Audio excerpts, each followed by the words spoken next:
the floor to questions and answers, but I just want to just make a couple of comments. This critical need for the truth and for history is important.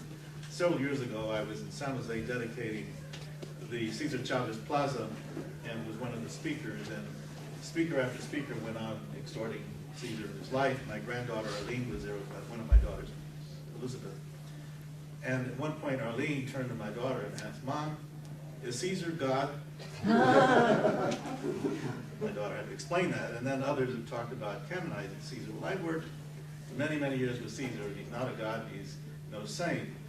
The problem is that when we do not tell the story about our leadership, their foibles, their weaknesses, and their strengths, then some people say, "I can never be like him or her," because they feel they don't have that inner strength. Another example, some 50 plus years ago, Cesar and others were involved in a project in California organizing a group called the Community Service Organization. It was involved in civil rights advocacy, passing civil rights legislation, voter registration, doing things that still need doing. The point of that story is we built this very strong organization, and yet there are people who believe today that the civil rights struggle began in Birmingham with Rosa Parks refusing to move at the end of the bus.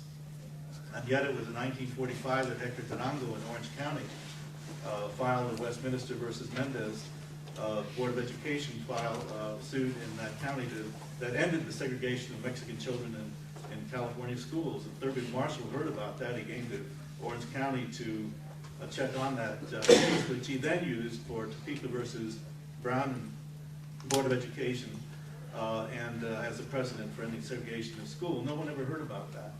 In fact, when I met with Hector several years ago and I asked him, Hector, I said, "You know, this is tremendous action. Did they ever name a school or a street after you?" And he said, "No, nobody's ever heard about it."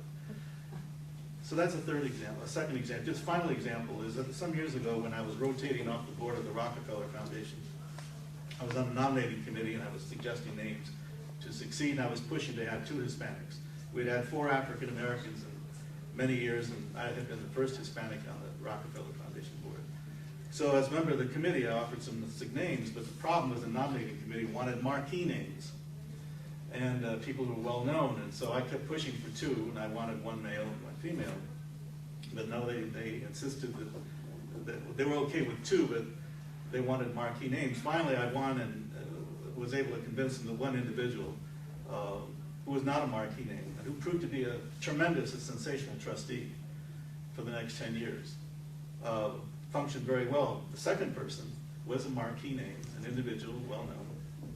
And I said, you know, that person has a big agenda, and I'm not sure he's going to stick around very long. Sure enough, he was on that board for a little while and then moved on to other things. The point of that story was that the Rockefeller Foundation never filled it with the second Hispanic. We lost that second seat. We have now 1 person, Antonio Hernandez, on it. But I'm just trying to say that in that story with the Rockefeller Foundation, when the chair of the nominating committee said, "You know, Gallegos, it's too bad you don't have a dozen Cesar Chavez, because we could name one of those folks to the board." And I said, "You know, we do have people like that. The problem is, unless you read about someone in the New York Times, you don't think anybody else has a brain in their head."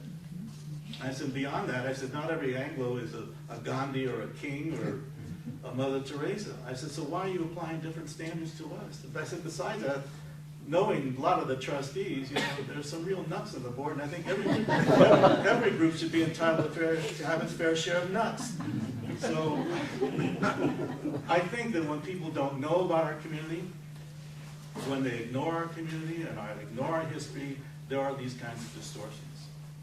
And so I think that we need to balance the truth with the facts, with the information that allows people to understand that you don't have to be a marquee name to be a successful participant on a foundation or a corporate board. So we get caught up in this notion of leadership, and we define leadership in terms of 1 or 2 models in our community, when there are folks who are just ordinary folks doing extraordinary things. And we need to get that lesson out to young people, that they too can make a difference in their community, and they don't have to be regarded as a King, a Gandhi, or a Chavez, or whatever. So let's open it up for questions or comments by our panelists. Again, I'm grateful for the time that you saved to allow us to have Q&A.